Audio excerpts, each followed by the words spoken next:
Hello friends, আমি শুভম। দেখলাম Sony লিভের নতুন content freedom at midnight season 2।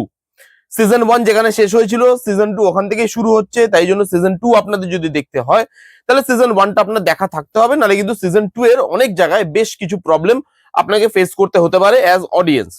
7খান episode আছে, ওই 40 মিনিট থেকে শুরু করে 1 ঘন্টার ওপরে, মানে বেশ খানিকটা সময় লাগে এই সিরিজটা কমপ্লিট করতে। আপনারা সবাই জানেন এটা দেশভাগের গল্প বলছে, দেশভাগের পেছনে যে কনস্পিরেসি বা কন্ট্রোভার্সি সেগুলো নিয়ে কথা বলে এই সিরিজটা। এর থেকে বেশি জানতে হলে আপনাকে সিরিজটা দেখে নিতে হবে। এবার যদি আপনাকে এর পজিটিভ দিক আর নেগেটিভ দিক নিয়ে কথা বলি, দেখুন নেগেটিভ দিক নেই এই সিরিজটার ক্ষেত্রে, সবই পজিটিভ দিক এবং খুবই ভালো একটা সিরিজ হয়েছে। যে সাবজেক্টটা নিয়ে কথা বলে সেই সাবজেক্টটাকে ফিল করাতে পারে। কেন আমি এই কথা বলছি আমি আসছি পরবর্তীকালে। কিন্তু এখানে আপনি জানেন যে সনি লিভে যখনই কোনো কন্টেন্ট আসে সেটার একটা না মান থাকে, মানে সনি লিভ খুব যে যাতা কন্টেন্ট আনে সবসময় সেটা নয়। হ্যাঁ, একটা দুটো খারাপ বেরিয়েই যায়, সব জায়গাতেই বেরিয়ে যায়, কিন্তু ম্যাক্সিমাম কন্টেন্ট তাদের ভালো হয়। এবং এই কন্টেন্টটাও কিন্তু সেটাই ভালো একটা কন্টেন্ট, বেশ ভালো এনজয় করতে পারবেন। এবার আমি আসছি এর পজিটিভ দিকে। প্রথম যে পজিটিভ দিকটা সেটা হচ্ছে এর যে প্রিপারেশন, এর যে রিসার্চ, ওই রিসার্চটা খুব ভালো। এবার এই জিনিসটা না, যেহেতু এই সাবজেক্টটা নিয়ে ডিল করছে, এই সাবজেক্টটা না এমনিতেই কন্ট্রোভার্সিয়াল একটা সাবজেক্ট। যেই মেকার্স বানাচ্ছে তার একটা পলিটিক্যাল ভিশন আছে, তার একটা পলিটিক্যাল আইডিওলজি আছে, তার একটা পলিটিক্যাল থিঙ্কিং আছে, সেই দিয়েই এই কন্টেন্টটা কিন্তু বানানো। এবার আপনি দেখবেন এই ধরনের সাবজেক্ট আপনি যদি 5টা বন্ধু মিলে কখনো আলোচনা করতে বসেন তাহলে দেখবেন পাঁচজনের মতামত আলাদা। এবার রিসার্চ আমরা কোত্থেকে করি? আমরা বই থেকে করি, নালে কারোর মুখ থেকে শুনি, যে যিনি সেই সময় হয়তো মানে সেই সময়কার লোক যিনি এখনো হয়তো বেঁচে আছেন, বা তার কোনো বংশের লোক যারা বেঁচে আছে তার মুখ থেকে শুনি। এবার এক একজনের থিঙ্কিং, এক একজনের আইডিওলজি, এক একজনের দেখার ভিশন আলাদা আলাদা হয়। তো আপনি যদি বই থেকেও নিচ্ছেন, সেটাও সব বইতে আলাদা আলাদা লেখকরা আলাদা আলাদা ভাবে জিনিসটাকে দেখিয়ে গেছেন। তো এবার মেকারের জন্য ওটা খুব ইম্পর্টেন্ট হয়ে যায় যে আমি কিসে বিশ্বাস করি সেটাই আমি দেখাবো। সব আমি পড়লাম, সব আমি শুনলাম, কিন্তু শোনার পর আমি কিসে বিশ্বাস করি, আমার আইডিওলজি কি, আমার পলিটিক্যাল থিঙ্কিং কি, আমার ভিশন কি, সেটা আমি রাখবো। সেটাই রাখা হয়েছে এখানে। এবং যেভাবে জিনিসটাকে ডিটেলে গিয়ে দেখানো হয়েছে সেটা খুব সুন্দর। যেভাবে এই যে দেশভাগের ঘটনাটা, সেই দেশভাগের ঘটনাটা না আপনাকে ফিলটা দিতে পারে, যে বললাম শোটা আপনাকে ফিল করাতে পারে। একটা বন্ধ ঘরে কয়েকজন মানুষ বসে ডিসাইড করছে কাল থেকে ভারতবর্ষের সমস্ত নাগরিকের ভাগ্য বা জীবন কি হতে চলেছে, সেটা কয়েকজন মানুষ বসে একটা ঘরে ডিসাইড করছে। সেই ডিসিশনটা আপনি ফিল করতে পারবেন যে আপনি ভারতের একজন নাগরিক, হয়তো সেই মিটিং এ প্রেজেন্ট। এমন ভাবে জিনিসটাকে দেখানো হয়েছে যে আমি হয়তো মিটিং এ প্রেজেন্ট এবং আমি ফিল করতে পারি যে কালকে থেকে আমার ভাগ্য কি হবে। ওই ফিলটা এখানে দিতে পারে পারফরমেন্স। কিছু কিছু শো আছে না যেগুলো খুব পারফরমেন্স হেভি হয়, পারফরমেন্সের উপরে অনেকটা ডিপেন্ডেন্ট করে থাকে যে শো গুলো। এই শোটা তার মধ্যে একটা। প্রত্যেকটা ক্যারেক্টারে, প্রত্যেকটা অ্যাক্টর এত সুন্দর পারফর্ম করেছে, এত সুন্দর তাদের ক্যারেক্টারটাকে তারা বেঁচেছে, সেটা এত ভালো লাগবে না আপনার দেখে। প্রত্যেকের performance no doubt it's too good. প্রত্যেকে যতগুলো ক্যারেক্টার আছে সেই ক্যারেক্টার গুলো এত রিয়েলিস্টিক ওয়েতে পারফর্ম করে, এত রুটেড ভাবে পারফর্ম করে, সেগুলো দেখতে ভালো লাগে। এই শোটা যে লুক অ্যান্ড ফিলটা ধরে সেটা ভালো, একদিকে রুটনেসও দিচ্ছে, একদিকে লেভিসনেসও প্রোভাইড করছে। এই যে দুটোর ব্যালেন্স, সেটাই লুক অ্যান্ড ফিল আপনি দেখতে পারবেন। সাউন্ডের কাজ, বিজিএম এর কাজ অত্যাধিক সুন্দর। ক্যামেরা ওয়ার্ক যেখানে খুব বেশি পাকামো করা হয়নি, যেই এরাটার গল্প বলছে সেই এরাটাকে ভালো করে ক্রিয়েট করা গেছে। প্রি ইন্ডিপেন্ডেন্স একটা এরা, এবং সেই এরাটাকে ভালোভাবে ক্রিয়েট করা গেছে।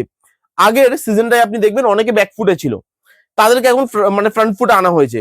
তাদের কি বক্তব্য, তাদের কি ভিশন, তাদের কি থিঙ্কিং, সেগুলো এখানে রাখা হয়েছে। যেরকম বল্লভভাই প্যাটেল, সর্দার বল্লভভাই প্যাটেল, তার যে মানে তার যে কথা একটা পার্টির ভেতরেই আছে, কিন্তু জওয়াহরলাল নেহরু এবং সর্দার বল্লভভাই প্যাটেল এদের দুজনের মতের অনেক অমিল, তাদের থিঙ্কিং এ অনেক অমিল।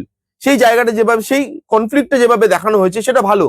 জিন্নার যে ক্যারেক্টারটা, আমার তো মনে পড়ে না জিন্নাকে কেউ এভাবে কোনোদিন প্রেজেন্ট করেছে। এত ভালোভাবে, এত ব্যালেন্স ওয়েতে জিনিসটাকে প্রেজেন্ট করেছে। খুব সুন্দর ইমোশনাল করতে পারে এই এই সিরিজটা আপনাকে। দেশভাগের ব্যাপার আপনারা সবাই জানেন, তার সঙ্গে ইমোশন সবসময় মানুষের জড়িয়ে ছিল।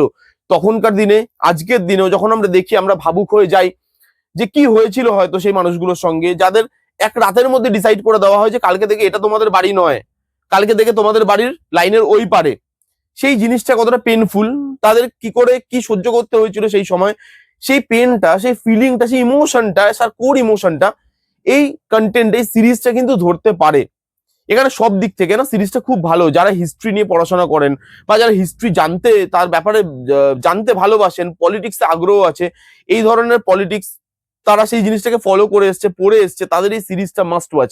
এই সিরিজটা তাদের খুব ভালো লাগবে। প্রত্যেকটা ডিপার্টমেন্ট, রিসার্চ থেকে শুরু করে লুক অ্যান্ড ফিল ক্রিয়েট করা থেকে শুরু করে ফিলিংটা যেভাবে আনে, ইমোশনটা যেভাবে ওয়ার্ক করায়, প্রত্যেকের পারফরমেন্স যেভাবে এই সিরিজটা কথা বলে, একটা ব্যালেন্স ওয়েতে কথা বলার চেষ্টা করেছে। এবার দেখুন প্রোপাগান্ডা কি প্রোপাগান্ডা নয় সেটা তো যার যার বিচারের ওপরে। আমার কাছে প্রোপাগান্ডা লাগতে পারে, আপনার কাছে নাই লাগতে পারে, বা আমার কাছে না লাগলো প্রোপাগান্ডা, আমার কাছে মনে হলো ব্যালেন্স ওয়েতে দেখিয়েছে, আপনার কাছে প্রোপাগান্ডা বলে মনে হতেই পারে। সেটা তো যার যার থিঙ্কিং, যার যার শিক্ষা এবং যার যার নলেজের উপরে বেস করে সেই জিনিসটা আমরা বিচার করি। তো সেই জিনিসটা নিয়ে আমি কোনো কমেন্ট করবো না। আপনারা শোটা দেখুন, তাহলে আপনারা বুঝতে পারবেন যে আপনাদের কাছে এটা প্রোপাগান্ডা কি প্রোপাগান্ডা নয়। কিন্তু আমার কাছে ওয়েল শট একটা শো, ওয়েল রিসার্চ একটা শো এবং ওয়েল মেনটেন্ড একটা শো, যেটা অনেকদিন থাকবে মানুষের মনে। দুটো সিজন, সেই দুটোকে যেভাবে কম্বাইন করা হয়েছে, ফার্স্ট পার্ট সেকেন্ড পার্ট, সেই যুগে যেভাবে আনা হয়েছে একসাথে, ফার্স্ট পার্ট না দেখলে আপনি সেকেন্ড পার্টটা এনজয় করতে পারবেন না। সেই জিনিসটা যেভাবে করা হয়েছে আমার কিন্তু বেশ ভালো লেগেছে, আমি এনজয় করেছি। হ্যাঁ একটু বড়, খুব একটা যে ফাস্ট পেস চলে সেটা নয়, কারণ জিনিসটা ফাস্ট পেস নয়। এই যে দেশভাগ হচ্ছে, সেই দেশভাগটা খুব ছোট একটা কথা, কিন্তু তার উপরে এত কোটি মানুষের জীবন নির্ভর করছে। তো জিনিসটা অনেকটা বড়, কথাটা হয়তো ছোট কিন্তু জিনিসটা অনেকটা বড়। সেটা অনেকটা টাইম পিরিয়ড ধরে ডিসাইড করা হয়েছে, সেই জিনিসগুলো টাইম নেওয়া হয়েছে। তো এখানে টাইমটা সেটাও কিন্তু জাস্টিফাইড, যে এক একটা এপিসোড 1 ঘন্টার উপরে, সেটা কেন 1 ঘন্টার উপরে সেটাও এখানে ভালোভাবে দেখানো হয়েছে। আমি তো বলবো সব দিক থেকে আমি শোটা বেশ এনজয় করেছি। স্লো পেস একটা স্লো বার্ন একটা শো। তো আপনারা জান, যারা যারা এই ধরনের কন্টেন্ট দেখতে ভালোবাসেন তাদের জন্য ট্রিট। যান, গিয়ে দেখুন, দেখে কমেন্ট করে জানান যে আপনাদের কিরকম লাগলো। যারা যারা দেখেননি তারা দেখে কমেন্ট করুন, এবং যারা দেখেছেন তারা বলুন যে আপনাদের কিরকম লেগেছে। এই ছিল ফ্রিডম এট মিডনাইট বলে শোটার রিভিউ, তার সিজন 2 এর রিভিউ। কারা কারা দেখেছেন কিরকম লেগেছে জানান, কেমন লাগলো রিভিউটা জানাতে ভুলবেন না। ভালো লাগলে please give it a Thums up, like করবেন, কমেন্ট করবেন, শেয়ার করবেন, চ্যানেলটাকে মাস্ট সাবস্ক্রাইব করবেন। দেখা হচ্ছে নেক্সট কোনো ভিডিওতে। ততক্ষণ bye bye, take care and be safe.